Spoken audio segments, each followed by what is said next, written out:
Welcome to Swolehammer. Even though we love the frantic action of Warcry and the skirmish gameplay of Kill Team, there's something to be said about fielding a big army. Hence why I started Starting Sigmar. For whoever is new to the channel or series, the mission of these videos are to help new players make a fun and efficient army from a specific faction, rounding out to a 1,000-point list, which is the lowest tier of competitive play. We also want to make it easy to acquire these items and enjoyable to hobby with. The criteria are as follows. We avoid making lists with repeat models. Models need to be easily accessible either from a Games Workshop store or Amazon. I like to support local, but sometimes prices can't be beat online. All models suggested are in plastic, and we only focus on armies with the current edition's battle tomes. We're in the 3rd edition of Age of Sigmar. Some armies still only have their 2nd edition rules, and I don't want to do videos on them until they get their new rules because the videos will go out of date quicker. So join me as we celebrate the ruinous powers of the Slaves to Darkness. So why play Slaves to Darkness? The antagonists in a setting where there's no real good guys, Slaves to Darkness are the truest form of chaos. Representation of the 4 major chaos gods in mostly mortal form, you have both the widest variety of playstyles and model ranges for a single faction. Caster heavy, monster mash, and everything in between, it really pays off to be evil. On top of that, the models are also amazing. With recent plastic and reimaginations of older units coming out, Slaves to Darkness have tuned their guitars to drop A and look like they're walking straight out of a death metal album cover. Badass. Now on to the first of 2 buy lists that we have for this episode. This list starts off by being the cheapest list of Starting Sigmar. You buy the new Slaves to Darkness army box, which comes with a whole host of new models and the battle tome, on top of which you'll simply add on a Chaos Sorcerer Lord for cheap casts and great value. Speaking of great value, this list comes out to under $200. If you get it MSRP, it'll be a little over, but like I said, this includes all new models, close to 1,000 points, and the battle tome with War Scroll cards. Fantastic value. Now with buy list number 2, this focuses on the Vanguard box.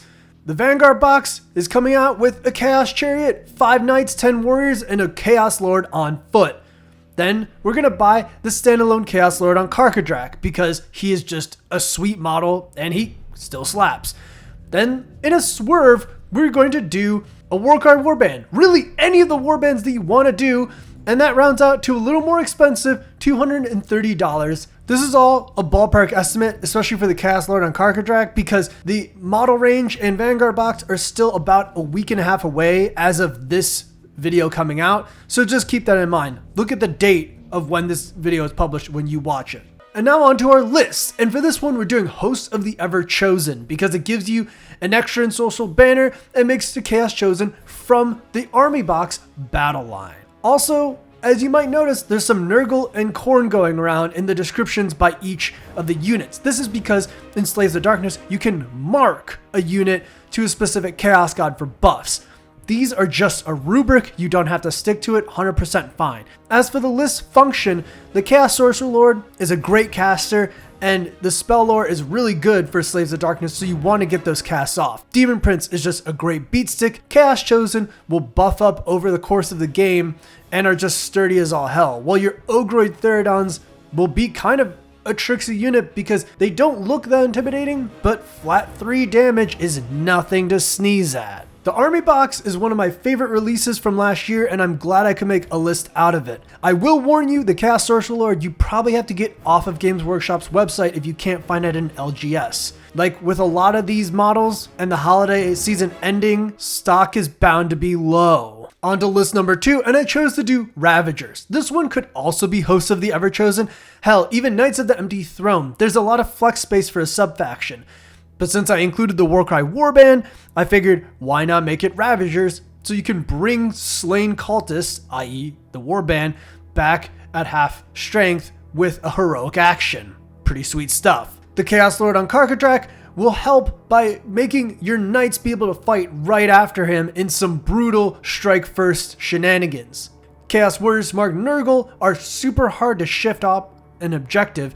For the Chaos Chariot, we chose to make the Gorby's Chariot because Tokyo drifting over people and doing d6 mortal wounds is just funny as hell. And then I chose Splintered Fang for the Warcry Warband because 30 attacks with mortal wounds on 6s seems like something that will be FAQ'd at some point or nerfed, but for now, let's use it.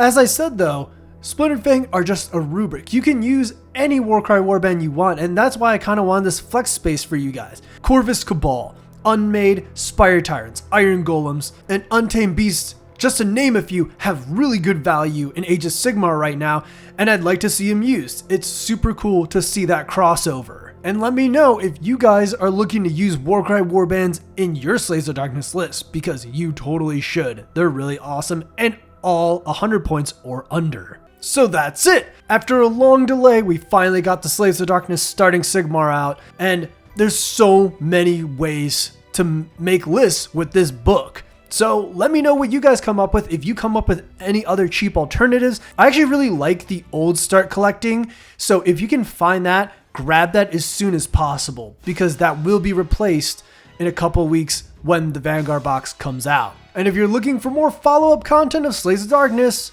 we've been making videos even before this, so check that stuff out in the links below. As always, this is Rafiq with Swolehammer. Stay swole.